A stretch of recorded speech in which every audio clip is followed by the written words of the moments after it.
Pada 2016, Jokowi yang berniat membangun 1.000 startup lokal berkunjung ke kantor Plug and Play, perusahaan akselerator startup yang berpusat di California, Amerika Serikat. Dalam kunjungan itu, Jokowi meminta perusahaan tersebut untuk berinvestasi di Indonesia. Berbulan-bulan kemudian, Gandhi Sulistianto, anggota Dewan Pertimbangan Presiden yang saat itu masih menjabat sebagai direktur di Sinarmas Group, membuat perusahaan patungan bernama PT GAN Inovasi Solusindo atau GK Plug and Play Indonesia. Kerjasama antara Plug and Play dan GAN Capital, perusahaan milik Gandhi yang dijalankan oleh kedua anaknya, Antoni Pradipta dan Edwin Prasetya. Direktur utama Plug and Play Indonesia adalah Wesley Harjono, yang tak lain adalah menantu dari Gandhi. 3 tahun kemudian, perusahaan patungan ini menyuntikkan dana fantastis untuk jaringan bisnis Gibran dan Kaesang bernama PT Harapan Bangsa Kita atau GK Hebat.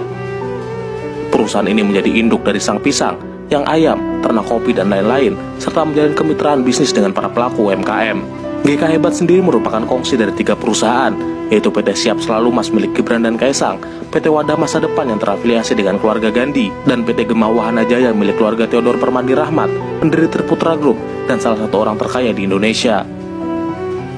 Selain Plug and Play Indonesia, kucuran modal mengucur dari perusahaan Alpha JWC Ventures untuk bisnis rintisan Gibran dan Kaesang.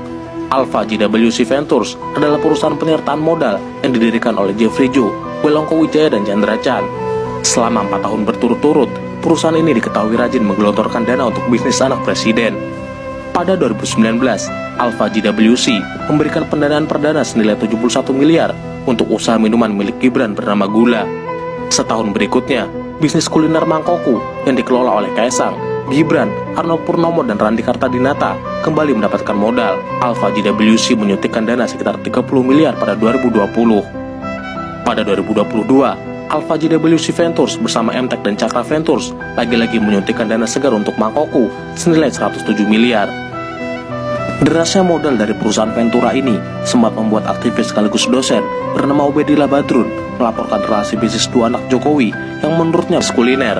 Kaesang melebarkan sayap ke bisnis saham.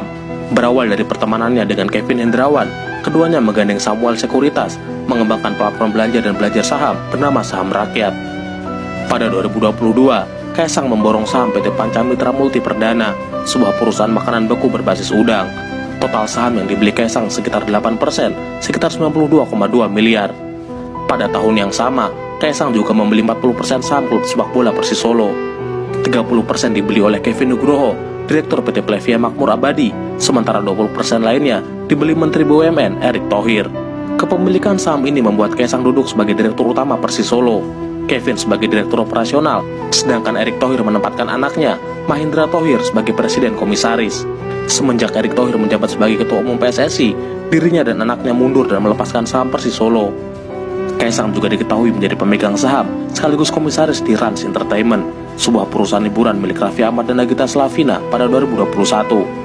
Selain 2 anak Jokowi, menantunya, Bobi Nasution yang saat ini menjabat sebagai Wali Kota Medan dan siap maju sebagai calon Gubernur Sumatera Utara, juga berlatar belakang pengusaha.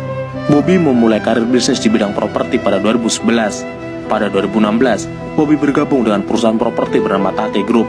Ia ditunjuk sebagai Direktur Pemasaran dan memegang saham sekitar 10-20%. Bobi juga pernah menjalankan beberapa bisnis kedai kopi seperti Veteran Cafe, Kopi Jolo, dan Kedai Rakyat. Kedai Rakyat sendiri merupakan bisnis kedai kopi kolaborasi antara Bobi, Kaesang, dan Gibran yang didirikan pada 2018. Selain itu, Bobi Nasution pernah tercatat sebagai komisaris PT Wirasena Cipta Suara dan memiliki saham senilai 9,3 miliar. Perusahaan ini mengerjakan proyek rumah bersubsidi di Kabupaten Sukabumi, Jawa Barat.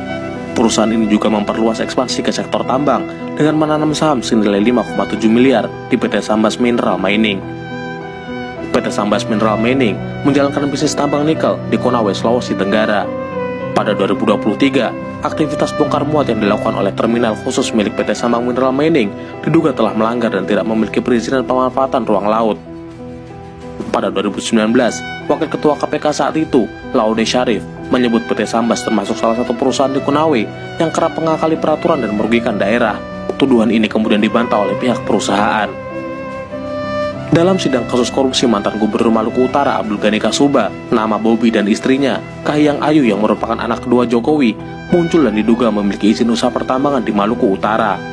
Jaringan advokasi tambang menduga keterlibatan Kahiyang dan Bobi yang disebut sebagai Blok Medan ini lewat PT Privan Lestari milik Michael Cahyadi, anak dari Robi Cahyadi, pengusaha asal Solo.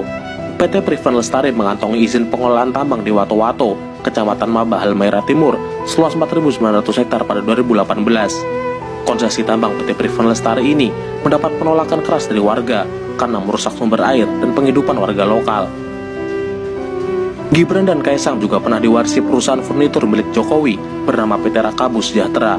Sedangkan pemilik saham lainnya adalah PT Toba Sejahtera, perusahaan yang didirikan oleh Menko Marves, Luhut Binsar Panjaitan. Luhut sendiri menyebut masih memegang saham di Toba Sejahtera, namun telah mengundurkan diri dari jabatan di perusahaan setelah masuk kabinet Jokowi. Komisi Pemberantasan Korupsi menyebut ada peran adik ipar Presiden Jokowi dalam kasus dugaan suap pejabat Ditjen Pajak oleh Direktur PT Eka Prima Ekspor Indonesia. Presiden Jokowi minta KPK melakukan proses hukum iparnya sesuai peraturan yang berlaku. Pada 2017, adik ipar Jokowi, Arief Budi Sulistyo yang juga Direktur PT Rakabu Sejahtera, diduga terlibat dalam perkara suap petinggi Eka Prima Ekspor Indonesia dengan penyidik pajak Handang Soekarno. Pada 2023, adik ipar Jokowi yang lain, Wahyu Purwanto, juga pernah diperiksa KPK dalam kasus dugaan korupsi suap proyek jalur kereta api.